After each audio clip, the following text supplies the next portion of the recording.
Strategic Hotbox with Dr. Brandi Love Stankovic. Discussing leadership, business, and how to take control of your life and achieve greatness.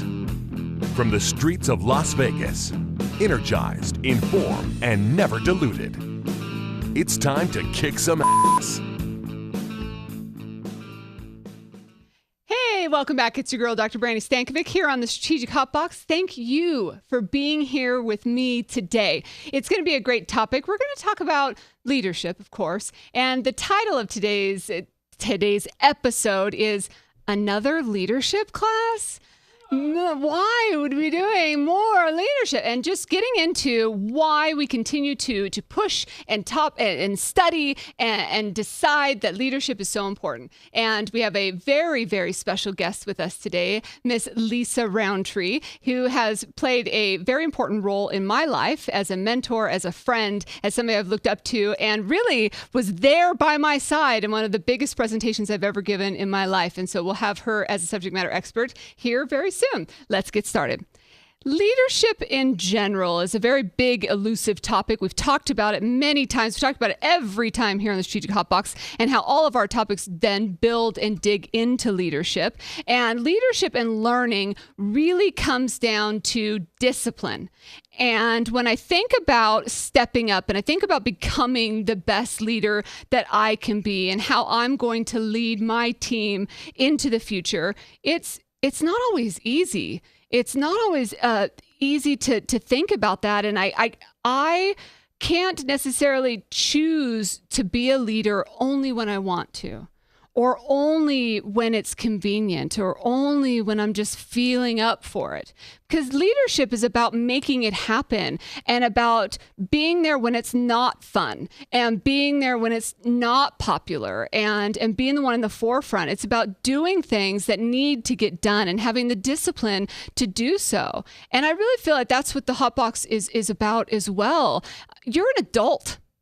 And it's the middle of the day or it's at night, and you're an adult and you're making this choice to live this life. So it's up to you to make things happen. And when it comes to leadership, it's up to you if you want to choose to continue to grow in leadership into the future. So when it comes to your own personal growth and learning, if you want more, get more.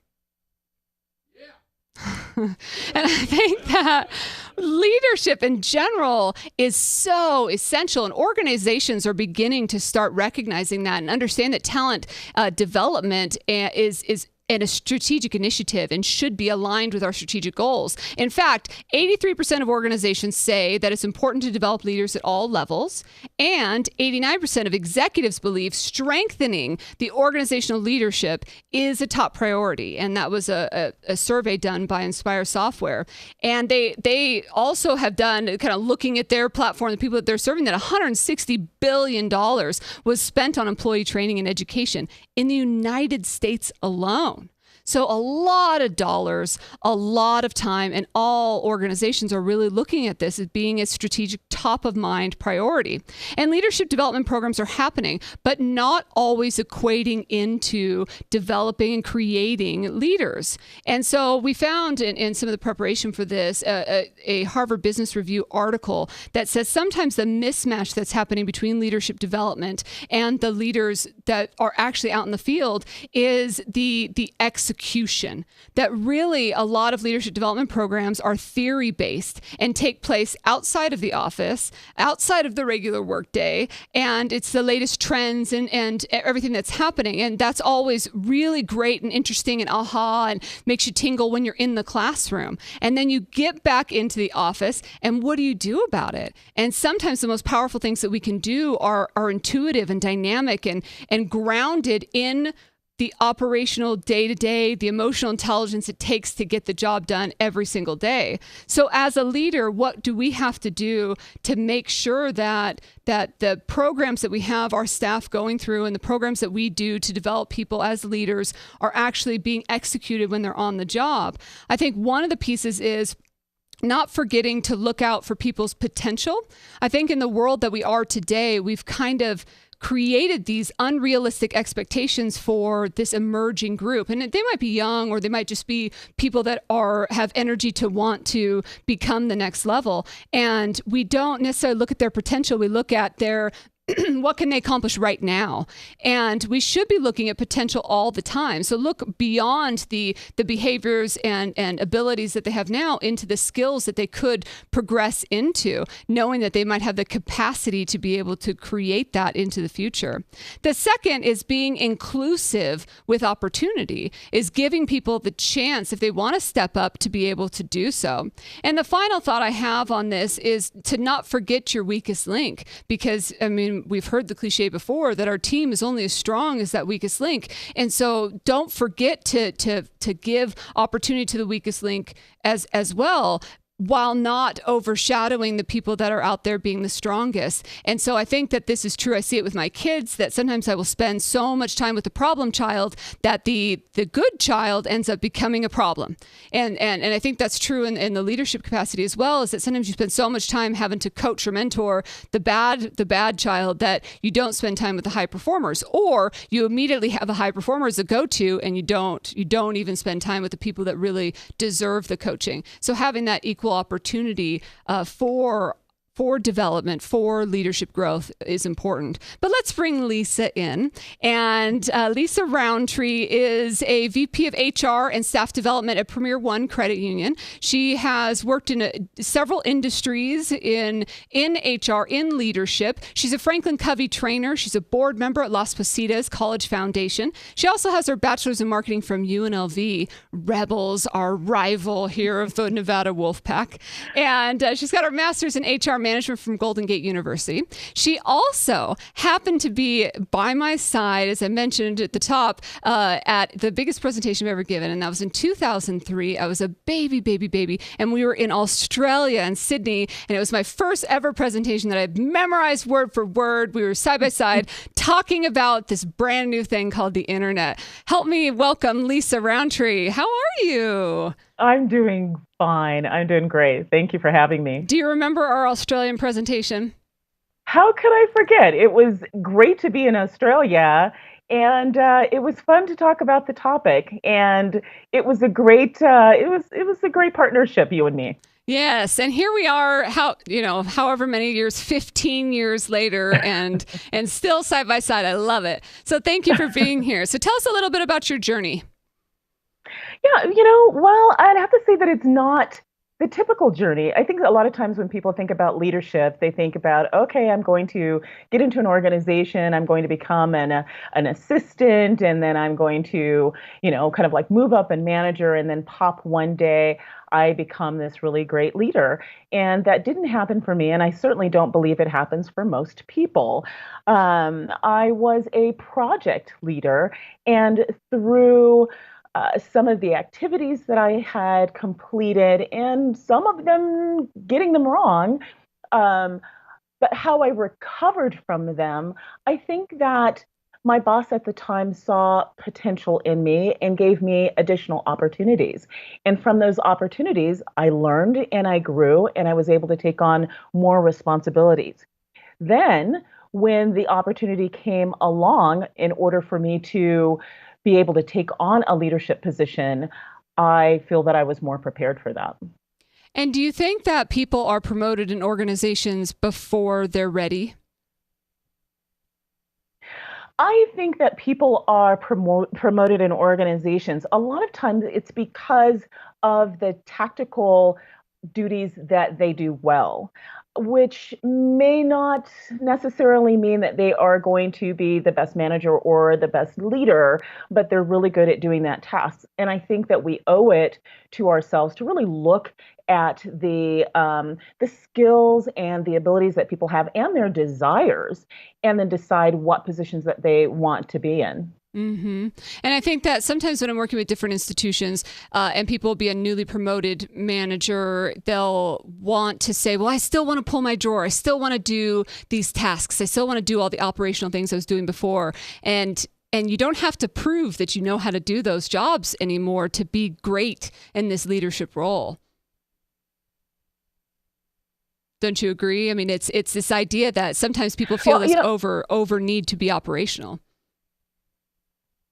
I think that over operational, and you know what, as a default, I think that we want to be successful, right?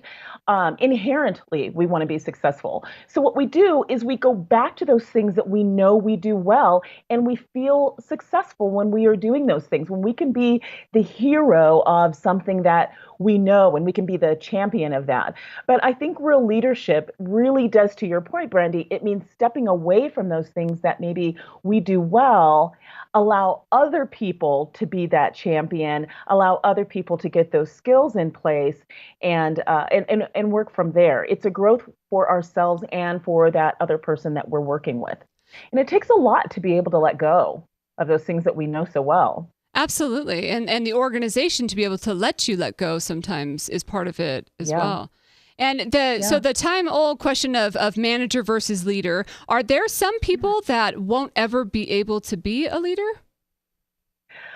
You know, that's a difficult question. I look at it as if you were to consider an athlete, there are some athletes that have a natural ability and you kind of build on that natural ability. There are other people who have to work more at getting where they want to be.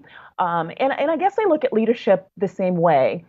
There are people who are natural leaders, absolutely, and by far. There are other people who desire and willing to put in that work for it. So I think that it's open to anyone, but I do believe no matter who you are, you have to work for it, you have to work at it, and it is a journey. It's not a destination. It's not like, oh yeah, I worked really well with my staff last year. I've got a new group of staff members, and so I can use that same information. Not necessarily.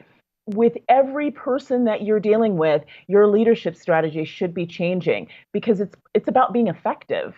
Mm-hmm. It really is. And so what makes the component then of a leadership, if people are looking at building a leadership development program, and you've built several in the different organizations that you've been a part of, what components go into something that makes it more successful?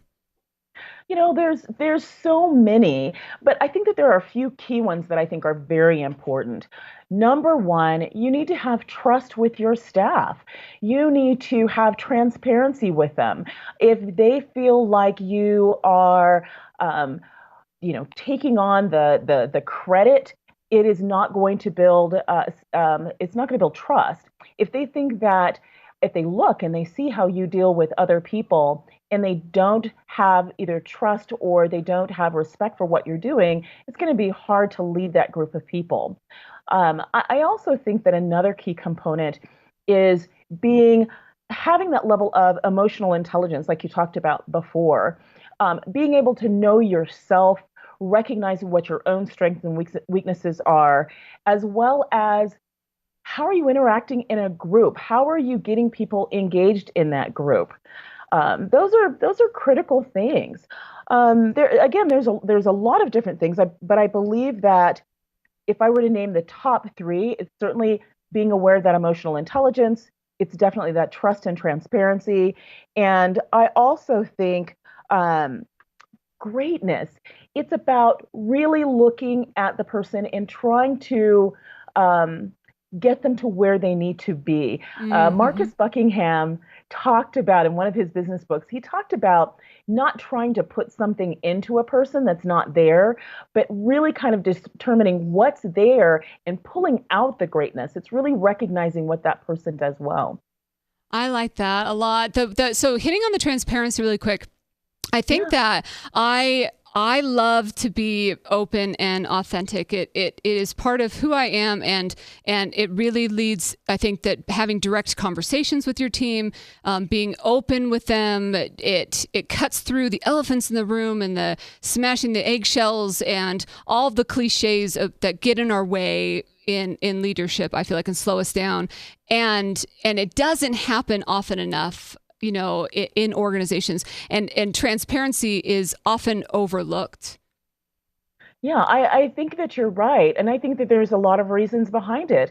And unfortunately, I think we've all had our experience with good managers and with bad managers. And then we have this natural protective um, mode that we go into. And I think a lot of times when we're not being transparent is we don't want to be vulnerable and we are afraid Hmm. to kind of like show the real person that we are. But we've got to manage that, right? We've Hmm. got to be confident in what it is that we do well and be able to let the people that work with us know, hey, I'm not perfect. I make mistakes, but I'm here to work with you and I'm on that journey too, right? You're Hmm. on that journey, I'm on that journey, and we're gonna figure this out together. And sometimes we have to communicate things where you can't divulge all of the information. So the transparency has its limits too. I'm going to work with the team next week, and one of the questions that the team sent me in advance is, how do you deliver bad news to your team? And maybe you don't agree with the decision, and maybe you can't tell them all the details. But being as open as you can and saying, I can't deliver all the details because it's confidential board information. However, this is a decision, we're going to support it together as a team, is a legitimate way to communicate and being an open way, but also saying we need to celebrate this together. Absolutely. We all have been in situations where we would probably have come up with a different decision if it were up to us.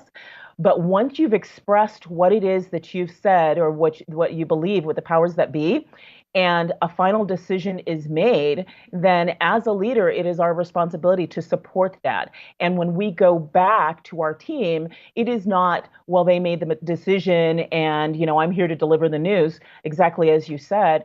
It's we support this decision and you're Hmm. expecting the same from your team members. Absolutely. So then, can you share a success story about developing a leader and what went into that, or what the most important kind of technique was?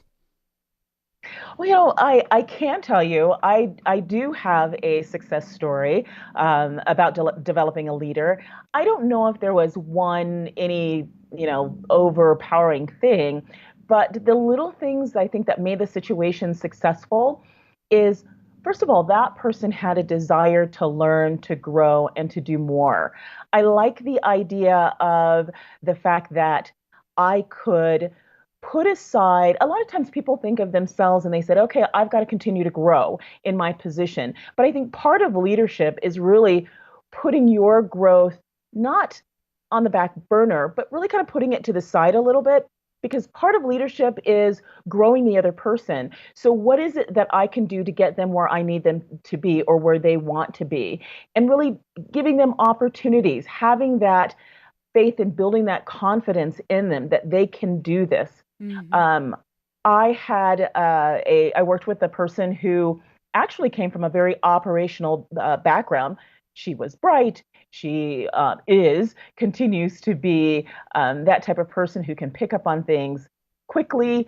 And I knew at one point I was going to need a successor. And this person had all of the elements, a willingness to do anything that I needed her to do, did not come up with excuses, owned the situation, came to me with ideas, suggestions, advice. And it was really easy to be able to put her in those situations and ask that really important question: what would you do? Or what do you think should happen? And let's talk about that before you go out and you deliver that final decision, or you talk about that issue with the person. And after a couple of years of doing this, it was really easy to step back and just watch her grow. So, And I'm very proud of what she's become today. so it sounds like, in hindsight, open dialogue, asking a lot of questions, not being intimidated by the growth of the team from, like from your own personal intimidation of her growing, with you, and just allowing her to blossom was all part of that transformation.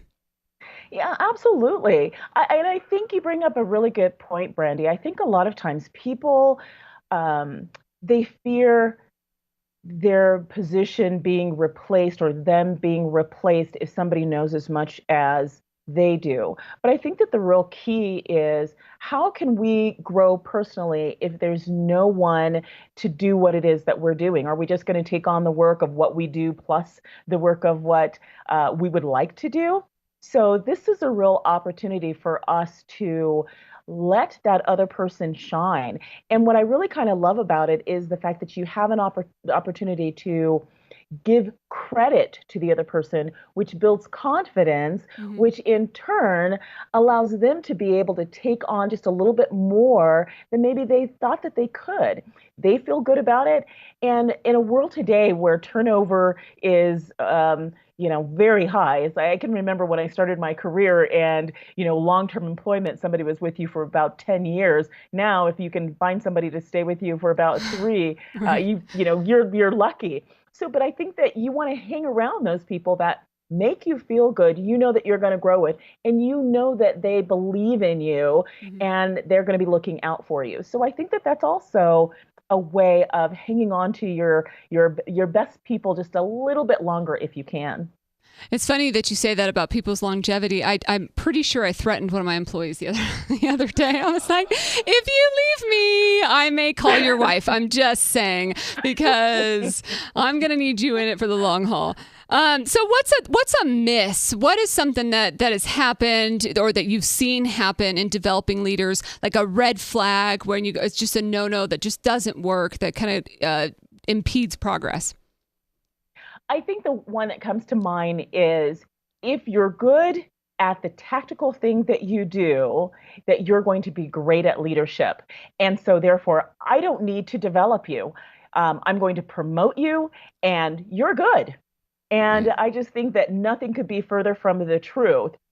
The background, it's almost like a foundation. You Hmm. promote people because they have the right foundation, which is probably that technical knowledge. Hmm. But now you're building in a completely new set of behaviors and skills that you really want to make sure that they're leading in a way that is consistent with your organization's expectations. And they need hands-on attention. And I see too often where we promote people and then we just leave them alone and we don't Hmm. give them any more support. And unfortunately, failure can happen in those situations. And then that's bad because you've moved them away from something that they were really great at. You've put them in a new environment and sometimes they can't go back. Absolutely. Excuse me. And the further out that people get, I was talking to somebody in an executive coaching capacity in the last week and saying the further up you get on the hierarchy and the further bigger the organization, the more lonely it is. There is that term of lonely at the top because of the fact that you just have less mentors, less bosses, less people telling you what to do. And so that's good in some ways, but it's also bad because you have less people kind of coaching, leading, guiding resources and that way. And so it also is in the business environment, the CFO position, I find, is one that's constantly, or accounting controller, CFO, that level position is one that's left alone because it's such a tactically important position. And then when they get to CEO, have not been exposed to the leadership softer skills at all, and that can be really difficult or a shock for some individuals. It can. And I think it goes back to that emotional intelligence, right? Hmm. It's about knowing that these are your shortcomings and surrounding yourself with people that can either compensate for that or else building those skills yourself. But something has to give Hmm. because ultimately, as we know, when people do decide to leave, people do not leave their companies, they leave their managers, they leave their bosses. Hmm. It's so true. So can you share a funny story? It better not involve me. I can tell you a funny story. I can remember early on in my career, I had an opportunity to go across country, and it was going to be the first time I'd ever gone to these different states. And I was going with a friend, and my boss at the time said, "Hey, so you're taking this time and you're going to go across country. Tell you what, we've got a couple of clients you could visit, and I'll pay your way there." And it's like, okay, this is great. So we built this trip around going to see clients and a number of things. And right before I was supposed to leave on my trip. My friend bailed on me. Oh And no. I had make the decision, do I not go Right. or do I go And then do and these because now clients. and go, yeah, and go and Right. see those clients, but go by myself. This was, Oh, it was early right. on, and Yeah. it's like I never traveled so far by myself. So I ended up going and had one of the best times ever. I did everything that I wanted to do. Okay, and this is the funny part. I was still a little bit afraid, and so I made sure that I was back in my hotel room by dusk every night, right? But but it was a great growing experience for me. And the lesson I have learned from this is be very careful who you choose to take on trips with you. Mixing business and pleasure. And when the streetlights come on, it's time to go inside, right? That's just a good Back to the lesson. hotel room. Can you share a bold action item or takeaway for the group? People listening, You know what? watching. Absolutely. I think that the biggest, boldest action item is be the type of leader that you want to work for. We have all worked for people that we thought were good leaders, and even those that we didn't think were so good. So we take the good, we take those things that we don't want to do, and we be that kind of leader. And we think about that as we take on these positions, and we make sure that we keep our ego on the back burner and think Mm, about the other person. I love that. That's perfect. How can people get a hold of you if they'd like to? Well, you can get a hold of me at by email. My email address is lroundtree at PremierOne, that's ONECU.org. Look forward to hearing Awesome. from you. Thank you so much, Lisa, for being a part of the Hotbox today. It was great to see you, and I hope to see you again really soon. Thanks. I'm so glad to be a part and great to see you as well. Have a great day. Bye. Let's head out to the shout out. Hello, Brandi. I'm Robert from Caracas, Venezuela. I'm living here in Argentina. I send you the best of luck with your program, Strategic Hotbox. My regards. Thank you from Venezuela. I love getting these shout outs from all over the world. It is so very cool. Thank you to all of our friends from the global friends. And thank you again to Lisa for being part of the show. It was so fun. My cheeks are kind of hurting from smiling from this episode. Let's get into our top 5 kick-ass. Number 1 is to recognize potential. Talking about making sure that we're seeing the future in people, seeing beyond what it is that they do from day to day. Sometimes when individuals get into a position, they let go of some of the other skills that they may have in their toolbox to focus on a particular genre that they're in as an organization. And so those other skills aren't being utilized, but they still may have them and they may be very valuable to the organization. So let's recognize the full potential that they have. Also, there are a lot of individuals that learn quickly, so don't pigeonhole people, recognize their potential. Number 2 is align organizational values. I think so often we want to be transparent. We want to focus. We want to make sure that whatever it is that we're pushing people for from a leadership standpoint is aligned, that they can see what the future is, vision of the organization as a greater, as the whole, the strategic view. Number 3 is make it experiential. So get down in the dirt, like roll your sleeves up. When I went through the doctoral process, I had the option of going through a PhD or an EDD, and I chose to go through an EDD process instead because my understanding of it was a PhD process is more theoretical and the EDD process is more experiential. And so I chose that because that made more sense for me and where I was in my business life, where I was with my application process. And so everything that we do in life should be, based on where you are, where you want to be in your application of leadership and growth. And so when it comes to programs in your organization, programs and how you're going to apply it, make sure it includes that experiential piece, because theory is great outside, but we need to make sure how it applies once you get back to work. Number 4 is to be inclusive. This includes diversity, inclusive of humans, inclusive of the weakest link, the strongest link, inclusive of gender, inclusive of everything that is important, because the more inclusive the language is and more inclusive the programs are, the more that we can grow synergistically as a team. And number 5, if you need more, get more. It's up to you. That's your top 5. Kick ass.